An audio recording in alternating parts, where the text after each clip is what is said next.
got? Thank you. He's already noticed. He knows it matches the hair. The 2011 line, absolutely. Who we got? John? Joe? Well, just, for both of you, as you go into this season and overview, we know what you lost over the winter, and yet you still consider yourself contenders. Talk about what you need to find out in the spring and why you think you're still in the race. Well, me? It's obvious the biggest loss probably is the bullpen. Losing all those guys at the same time, that kind of an exodus is difficult. And then, of course, two players like Carlos and Carl, you would look on the surface as being very, very difficult to replace. And we're not saying it's going to be easy. However, the latter additions of Manny and Johnny, I think, are going to somewhat obviously help the loss of the guys on the field. And you look at that, but then also have to consider the core that's still there. A lot of our young players got a lot of experience last year, whether it was Reed or Sean, Matt Joyce, John Jaso, etc. All these guys got a lot of experience playing in the playoffs. So I think, I'd like to believe that's going to benefit them. I'm looking at the Jasos of the world and the Rodriguezes and the Brignacs now becoming the household names. And of course I forgot Jason Bartlett too, and I apologize, and Matt. But I think the fact that these guys played as often as they did, they're young, they haven't really established their star yet, but they're definitely very good players that are part of our core. Starting rotation, you're returning some really good arms. Any team in the big leagues would love to be able to have that particular problem, having that kind of starting pitching.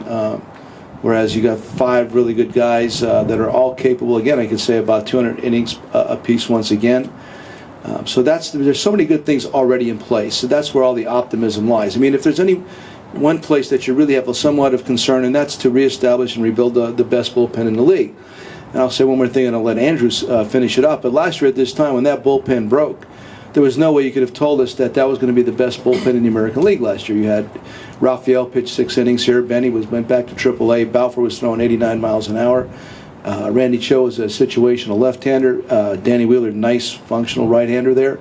Lance Cormier, and then Sonny. It's not like you thought leaving spring training that this group was going to lead the American League in ERA, etc. So I want to believe that we have some really good arms. Andrew's compiled some really good arms. We're going over them right now.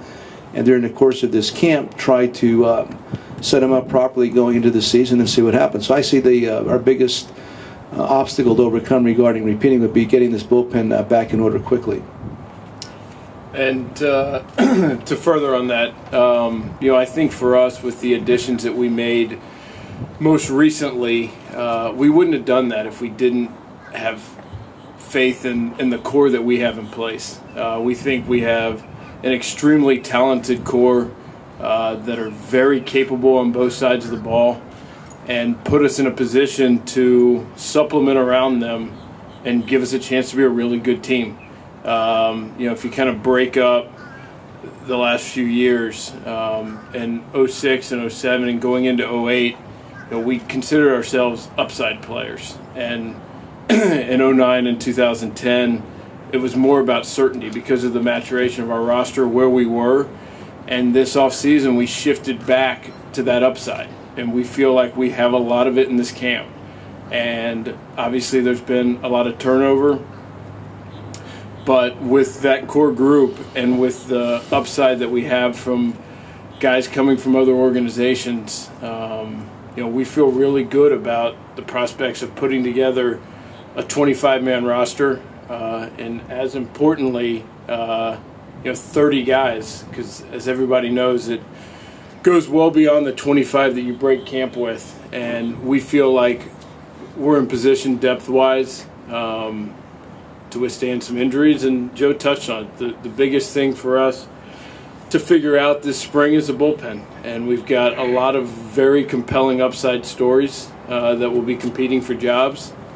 And it's up to us to figure out the optimal group and the group that complements one another. But, on the run scoring side of things, I think we're going to be a good offensive team that's well-balanced, disciplined, good foot speed, good defenders on the other side, which is not that easy to find. And on the run prevention side, our starting pitching is going to be really good. And it's going to come down to our bullpen. And we've got a number of guys that we feel good about and a number of guys that we're looking forward to seeing them come in and compete for jobs. And we just went through all the pitchers in our spring training meeting and went through them in probably more detail than we have in previous years because of all the change. But we feel good about the names that we have. We feel good about the guys that we have competing. I think like anything else, you're always looking to strengthen what you have, and that'll certainly be the case this spring. But, again, I think a lot of the focus tends to be on some of the guys that we lost, or even some of the guys that we've recently added instead of that core that's in place already. And a number of these guys that are going to play meaningful roles for us that Joe mentioned were acquired in years past. And so for us, it's not a tally sheet of 3 or 4 months in the winter. The makings of this 2011 Tampa Bay Rays team didn't just start this offseason. It goes back numerous years, and something that we've always had an eye towards future years. We talk about it all the time. And what happened this winter wasn't a surprise to us. We knew that there would be turnover, maybe different names, sub some in, sub some out. But, we anticipated that it was going to be a year of retooling, and we feel like we're in good position right now. Hey, bud. That's it. We'll see you guys next year. Joe, can you talk about the process of determining who the closer will be, and talk a little bit about the candidates involved in it? At what point will you feel an urgency to have that determined? It's always nice. I mean, you saw us last year when you have that one guy that pitched the ninth inning, and you know he's going to pitch the ninth inning. It's so much easier to dole out the other innings. So going into this camp right now, I don't know who that's going to be, if we're going to actually have a specific closer or not. If somebody shows that they want that particular job and they're able to do it, listen, I'd be the happiest guy in the world to be able to say so-and-so is going to be our closer, because it does make game planning somewhat easier. Now, having said that, I'm going into the season pretty much fully well expecting to go committee-wise and really having to go that route. And I'm not concerned with that. I'm just saying it's a different way. It's another way, and I've been talking about another way for the last couple of days regarding how we have to do business here. So, honestly, Dick, I don't have a specific idea right now. There's, like Andrew said, we have a lot of good upside names showing up, guys I've never seen before. That if you look at them on paper, they're kind of interesting. So, and talking to Hick this morning, just really trying to plan out opportunity during spring training. I'm not a big spring training evaluating kind of a guy to determine roles or not. You should pretty much have an idea of that in advance. However, this is going to be a different spring for us, and we have to be a little bit more open-minded. Hey, Joe, is it realistic over here? Is it realistic to expect to really actually have your bullpen set at the end of spring training this year? Or is it going to be a fluid model through the early part of the season? First of all, thank you for your novel. And I really can't wait to read it, and hopefully I'll start tonight at some point, get some inspiration for tomorrow's talk to the players. Thank you. It can happen that by the end of this camp, we really don't. You're going to have your 7 guys at the end of this spring training, and that's wonderful.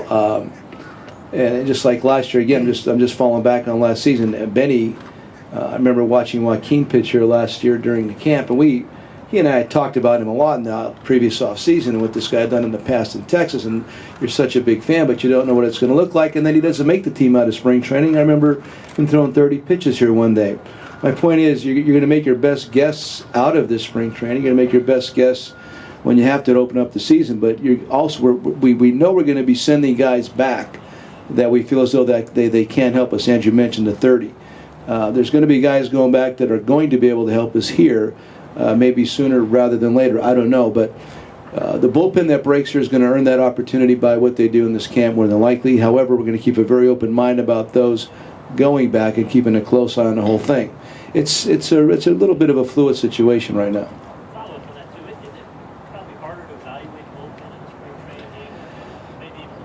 Well, they're talking about evaluating bullpen guys in the spring training game. We really have to put those we want to get a better look at earlier in the game. So early on in camp, when your starters are going 2 or 3 or 4 innings, maybe the real candidates that you think you might be wanting to look at, you want to make sure that some of those guys get in there against the better hitters and not the JVs later in the game. That's the trick of putting all the spring training stuff together.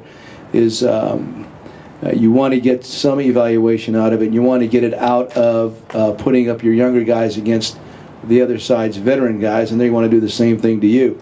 So it's a balancing act. We have a lot of candidates like we've spoken about.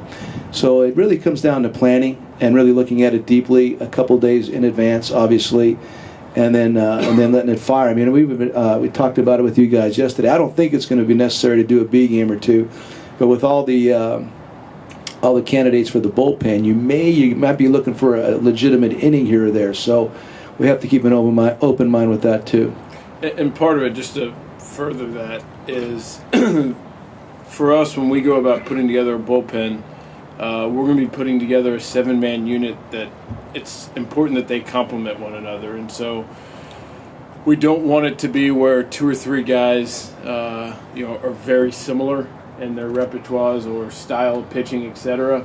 And so that factors into it some as well. And so as we get into it, it's about diversifying the look as much as we can, giving Joe and Hick as many different options to pick from. And so some of it, I don't want it to be that there's going to be a tally sheet based on spring training ERA, right, and have that be what people think is going to determine it for us. It's going to be stuff that they bring, and the looks and the different weapons that Joe and Hick will have.